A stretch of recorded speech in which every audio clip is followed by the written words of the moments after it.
Wali Kota Depok dari PKS telah menunjukkan sikap yang tidak konsisten dalam kasus yang terjadi di wilayahnya. Awalnya, dia secara tiba-tiba mengeluarkan surat edaran terkait penertiban atribut partai politik. Langkah ini diambil setelah Partai Solidaritas Indonesia atau PSI memasang baliho yang menggambarkan Kaisang Pangarep sebagai calon wali kota Depok. Namun, kemudian terungkap di media bahwa istri dari wali kota Depok, Eli Farida, juga memasang spanduk yang menyoroti pencalonannya sebagai anggota DPRD dari Jawa Barat. Spanduk tersebut dipasang di pagar rumah warga, di tiang listrik, dan di pembatas kali. Banyak anggota partai politik lain yang memprotes tindakan politisi PKS ini karena surat edarannya tampak berpihak dan berat sebelah. Terlihat spanduk yang dipasang oleh istri wali kota Depok tidak memiliki tanda tangan dari Badan Keuangan Daerah Kota Depok. Hal ini menunjukkan bahwa spanduk tersebut tidak membayar pajak dan seharusnya juga harus ditertibkan oleh pemerintah Kota Depok. Sayangnya, Satuan Polisi Pamong Praja Depok terlihat mencoba untuk membela bos mereka. Tamrin, salah seorang anggota Satpol PP Depok, berpendapat bahwa jika spanduk berada di atas properti seseorang, tetapi pemilik properti tersebut tidak keberatan, maka hal tersebut diperbolehkan. Pernyataan ini tentu tidak logis, karena spanduk istri wali kota Depok itu tertempel di kawasan publik. Meskipun ada di properti orang, kalau spanduk itu mengganggu pemandangan, juga wajib ditertibkan. Alasan Satpol PP Depok ini mungkin muncul karena dia tidak berani menegur bosnya sendiri.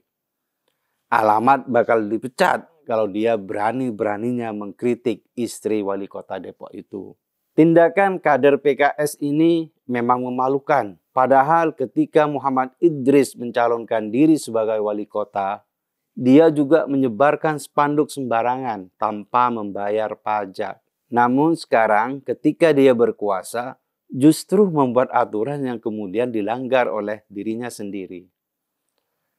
Kejadian ini mengungkapkan sikap yang tidak konsisten dan munafik dari PKS. Mereka tampak menggunakan aturan yang mereka buat untuk kepentingan politik mereka sendiri. Sementara mereka sendiri melanggarnya ketika situasi menguntungkan mereka. Sikap seperti ini menunjukkan ketidakjujuran dan ketidakkonsistenan dari partai politik yang seharusnya menjadi contoh dan pemimpin yang baik bagi masyarakat. Tindakan semacam ini semakin mencoreng citra PKS yang sejak dulu memang sering membuat gaduh dengan agenda yang tidak jelas.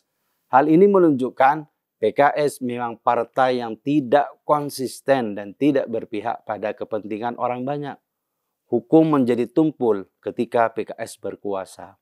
Ketidakkonsistenan dan sikap munafik seperti ini tidak boleh dibiarkan dan perlu mendapatkan penilaian yang tegas dari masyarakat dan instansi terkait. Kalau penyelewengan kekuasaan ini dibiarkan, maka Depok akan semakin mundur. Terbukti, di bawah kekuasaan PKS, Depok sibuk menyulap simbol-simbol agamis tanpa peduli kepentingan masyarakat. Seperti penggusuran sekolah dasar demi membangun masjid.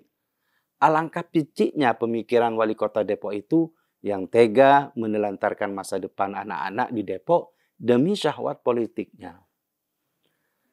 Dalam konteks politik, konsistensi dan integritas merupakan nilai yang sangat penting. Partai politik dan para pemimpinnya harus menghormati aturan yang mereka buat dan bertindak secara konsisten.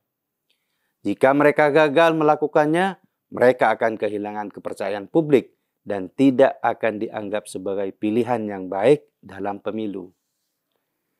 Inilah yang perlu dilakukan oleh masyarakat Depok. Mereka harus membuka mata dan menghukum PKS dengan tidak memilih calonnya.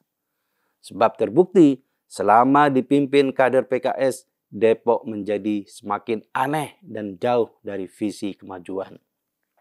Kisah di Depok ini harus menjadi pelajaran bagi masyarakat untuk bersikap kritis dan tegas Jangan mau dibodoh-bodohi oleh partai berkedok agama seperti PKS.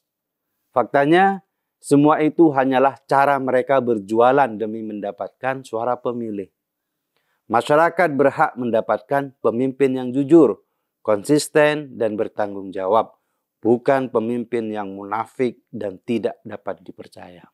Saatnya Kota Depok bangkit dan membuat gerakan nyata untuk menghukum PKS dan kader-kadernya.